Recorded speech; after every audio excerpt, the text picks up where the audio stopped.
Kita diserang dengan dakwah oleh NU dengan kiai-kiai NU dari perbuatan beliau. Padahal ini hanya suatu perbuatan yang tidak membawa pada perkara dosa besar.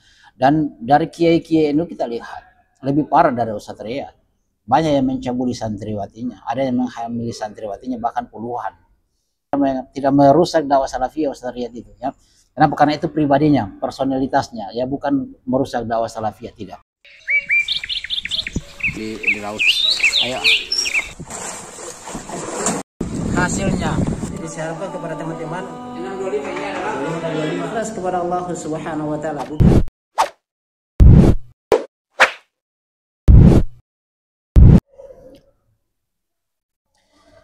Bismillahirrahmanirrahim. Assalamualaikum warahmatullahi wabarakatuh. Sahabat Lampu Channel yang semoga dirahmati Allah Subhanahu wa taala.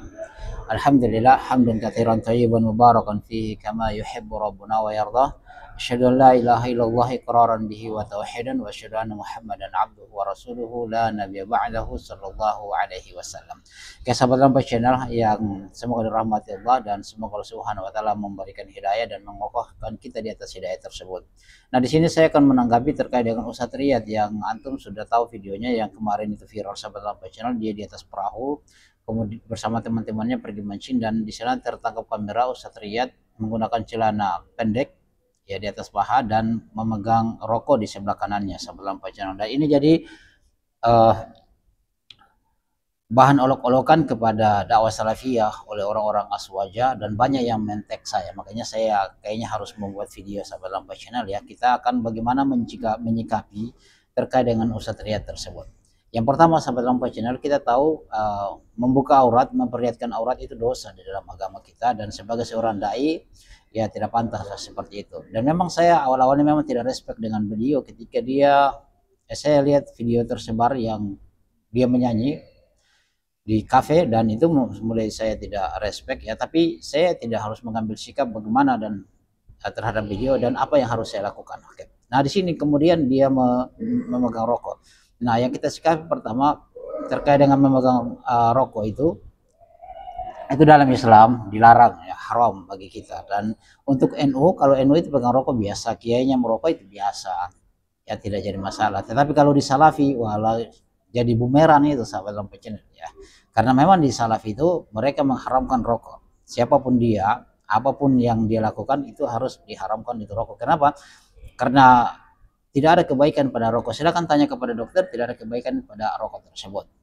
Nah, di dalam agama kita juga dilarang kita untuk menjatuhkan diri kita dalam kebinasaan. Ya, Allah Subhanahu wa taala Maha Pengasih lagi Maha Penyayang ya. Jadi kita harus menyayangi diri kita, jangan kita menjerumuskan diri kita pada kebinasaan. Nah, di sini sahabat Lampu Channel, bagaimana yang kita akan sikapi, kita akan lihat sebentar Ustaz dulu menjawabnya. Ya, dan ini harus kita sikapi ya. Ada yang sudah tidak mau mengambil ilmu darinya, ada yang mau yang masih mengambil ilmunya, itu tafadhol. Dan ini sahabat Lampu Channel, kita diserang dengan dakwah oleh NU dengan kiai-kiai NU dari perbuatan beliau. Padahal ini hanya suatu perbuatan yang tidak membawa pada perkara dosa besar. Dan dari kiai-kiai NU kita lihat lebih parah dari Ustadz Riyad.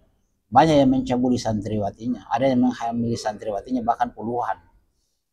Ya, kalau Ustadz Riyad hanya merokok, bagi NU kan coba antum sikapi. Dan celananya juga di atas paha itu memang aurat ya, tidak pantas. Sebagai seorang dai harus menjaga karisma dimanapun dia, walaupun berada sama laki-laki semuanya, tapi tetap dia menjaga karisma karena mereka menyampaikan dakwah, dan itu memang suatu kesalahan dan kita berharap adalah kebaikan. Kita mengambil adalah ini, kita jadi pelajaran. Semoga saja beliau ini kembali kepada manhaj salaf yang benar. Kalau Ustadz Badrul Salam mengatakan seharusnya kalau dia berada di atas manhaj salaf tidak perlu dia tidak lagi merokok ya, dan tidak bermusik-musikan lagi ya. Jadi kita berikan kesempatan kepada beliau, itu apa yang semoga saja dia berubah. Kalau dia tidak berubah lagi dengan dia masih musik-musikan, masih rokok, maka tinggalkan sahabat Lampu Channel ya.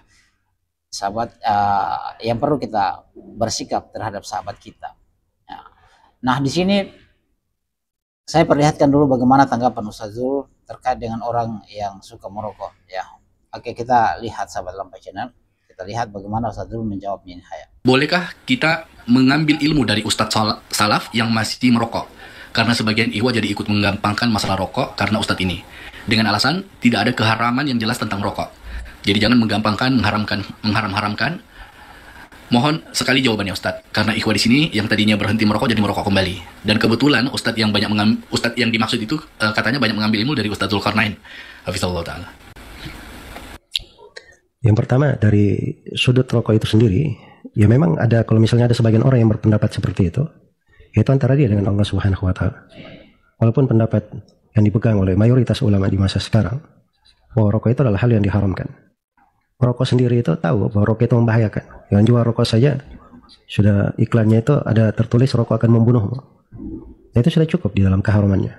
Allah Subhanahu wa Ta'ala berfirman, "Wala tulqu bi anfusikum ila tahluka." Jangan kalian lemparkan diri kalian ke dalam kebinasaan. Dan Allah Subhanahu wa Ta'ala berfirman, "Wala taqtulu anfusakum innallaha kana bikum rahima." Jangan kalian membunuh diri kalian, sungguhnya Allah Maha Perahmat terhadap kalian.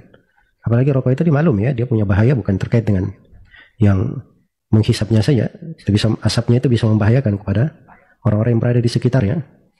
Nah itu cukup dia menanggung dosa dalam firman Allah Subhanahu wa Ta'ala, "Walladzina yu'dzuna al-mu'minina wal mu'minati bighairi maktasabu faqad ihtamalu buhtanan wa itsman mubina." Orang-orang yang mengganggu laki-laki dan perempuan mukmin tanpa dosa yang dia lakukan, maka sungguh dia telah menanggung suatu kedustaan dan dosa yang sangat besar. Iya.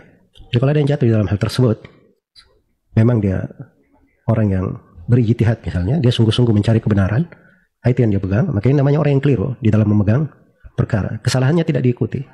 Tapi kalau dia mengajar hal yang baik, mengajarkan Al-Quran, mengajarkan Sunnah, jangan karena satu kesalahan tersebut kita menolak kebaikan yang berasal darinya.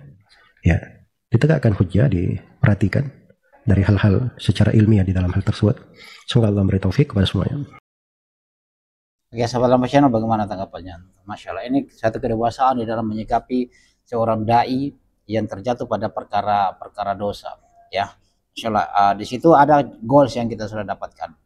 Ya, yang pertama pengharaman rokok sudah jelas. Dalam rokok saya ditulis kalau dulu itu rokok akan membuatmu begini ya. Tapi sekarang kan langsung detail, rokok membunuhmu. Ya, itu menunjukkan saja satu keharaman buat rokok. Yang kedua, sahabat Lampa Channel, dari call tadi Ustaz, kita dapatkan bahwa kita harus dewasa di dalam menyikapi, apalagi seorang dai. Kita harus tetap tegakkan hujah, walaupun dia seorang dai yang menegakkan hujah kepada orang lain, dan kita juga harus menyampaikan hujah kepadanya bahwasanya rokok itu haram, harus menjaga muru'ah, tidak muru'ah dan menutup aurat, itu harus disampaikan. Terkadang seseorang itu lalai, dan kalau Anda yang mau menyikapi Ustaz Riyad, itu antum lihat, berikanlah dia dulu kesempatan. Berikan dia kesempatan supaya dia kembali, dan ini semoga saja ini menjadi dia lebih berhati-hati lagi, dan dia meninggalkan sepenuhnya tentang rokok dan menutup auratnya untuk menjaga karisma sebagai seorang dai yang mengajak kepada kebaikan. Jangan sampai kita masuk dalam firman Allah Subhanahu wa Ta'ala terkait dengan kita mengajak orang lain tetapi kita melupakan diri kita sendiri. Ya, Allah Subhanahu wa Ta'ala berfirman, "Ya ayyuhalladzina amanu lima taquluna ma la taf'alun." Hai orang-orang yang beriman, kenapa kamu mengatakan apa yang kamu tidak kerjakan? Kabura maqtan indallahi an taqulu ma la taf'alun. Sangat besarlah murka Allah karena engkau mengatakan sesuatu yang Anda sendiri tidak kerjakan. Oke, semoga Allah Subhanahu wa Ta'ala merahmati kita. Tetap kita beri kesempatan kepada beliau. Adapun dari NU itu yang menyebarkan fitnah, membuka aibnya, dipubliskan di dunia maya, mencelah, mencaci maki, ya, itu merendahkan. Itu kita tidak sepantasnya seperti begitu. Kita berikan dia kesempatan lagi, karena di NU itu lebih buruk lagi, ya. Banyak kiai-kiai yang memperkosa, mencabuli, menghamili santriwatinya, banyak, ya. Itu dosa besar kebanding Ustaz Riyad yang melakukan merokok, kemudian auratnya, itu bukan dosa besar. Walaupun itu dosa, tapi tidak masuk pada dosa besar yang mencabuli, menghamili santriwatinya. Ya, semoga Allah Subhanahu wa Ta'ala merahmati kita, dan itu tidak merusak dakwah salafiyah Ustaz Riyad itu, ya. Kenapa? Karena itu pribadinya, personalitasnya, ya, bukan merusak dakwah salafiyah, tidak. Karena lihatlah Abdurrahman bin Muljim, seorang tabi'in yang membunuh Ali bin Abi Thalib dengan pembunuhan Khawarij. Apakah dia merusak tabi'in? Tidak seperti begitu. Ya, tidak merusak, karena itu sisi personal saja. Hidayah di tangan Allah Subhanahu wa Ta'ala. Dan juga NU yang kiai-kiainya memperkosa santri-santrinya, itu menggauli, mencabuli, itu yang lainnya merusak yang lain tidak, itu personalitas. Begitu juga dakwah salafiyah. Ya, Ustaz Riyad itulah pribadinya, ambillah kebaikan padanya dan tinggalkanlah yang buruk-buruk, janganlah kalian ambil. Dan kita berikan kesempatan lagi kepada beliau. Kalau dia masih melakukan lagi seperti itu, maka kita tinggalkan secara full. Dan Lampai Channel juga akan meninggalkan beliau secara full. Semoga Allah Subhanahu wa taala merahmati kita. Subhanallahi bihamdihi, asyhadu an la ilaha illa anta, astaghfiruka wa atubu ilaik. Assalamualaikum warahmatullahi wabarakatuh.